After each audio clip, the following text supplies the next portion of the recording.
अस्सलामुअलैकुम वरहमतुल्लाह।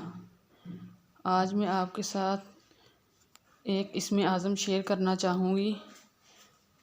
वो इस्म आज़म पढ़ने से इंशाअल्लाह दुश्मन से हिफाजत रहेगी और हर तरह के मूज़ी जानवरों से भी आप हिफाजत में रहेंगे इंशाअल्लाह ताला।